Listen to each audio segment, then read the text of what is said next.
বসে থাকি ঘোড়া কে করে পারো আরে ভগ্নের রক্তের কাটে সে কিসেরই কারণ তোর ভগ্নে এসেছিল রক্ত মাংস খাইবার আসে না এই কর্ম করিলে বেটা জীবনের নাহি সাথ আরে কোন দুঃখে বলিস বেটা তুই না করিস অপরাধ তোমরা দুই নর আমরা বহুজন সবাই করি অস্ত্র ঘাটা ক্রোধ জীবন ফল বড় খাই আমরা বাস করি বনে বিনা বলে যুদ্ধ দেওয়ানি আমার কাছে কিসেরই কারণে সংগ্রামে জয় জয় চিরামি চন্দ্রেরই জয় ওই শিব দুর্গেরই জয়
দেখলাম আপনার রাজসভায় তাই মহারাজ আপনি আদেশ করলে আমি সব ঠিক আছে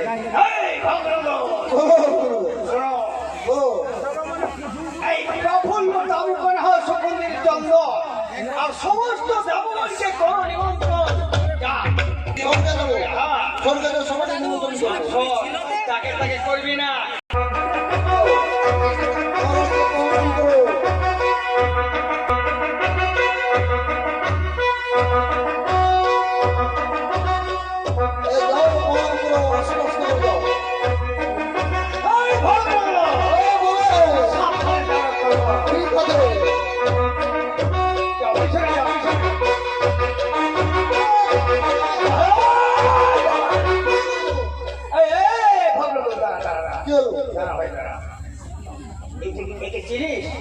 নিমন্ত্রণ করা হয়নি নিমন্ত্রণ করা হয়েছে এটা হলো যমরাজ সে পাপনের বিচার করে আর তুমি এর সঙ্গে ইয়ার্কি ফাজলামি করলে এখান থেকে মাথাটা এখানে চলবে এখানে হ্যাঁ মহারাজ আপনি প্রণাম করে দাঁড়িয়ে পড়ুন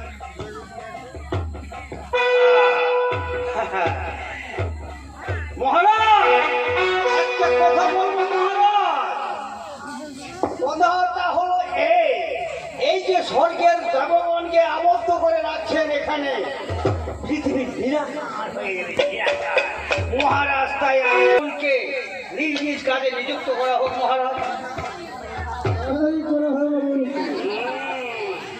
কোথায় সরস্বতী? যাও তুমি সারা পৃথিবীকে বিদ্যাদান করো। কোথায় লক্ষ্মী?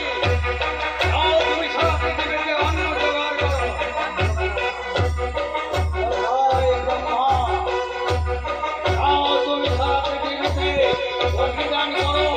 যাও তুমি সারা পৃথিবীতে মানুষের শান্তি শৃঙ্খলা বজায় রাখবে।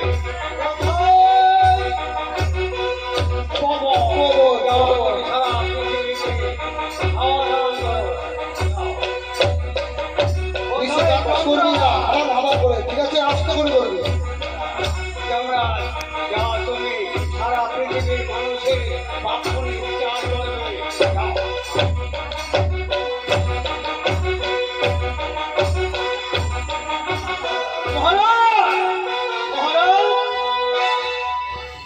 মহারাজ, এবার রাজসভা সম্পূর্ণ শেষ হয়ে গেছে।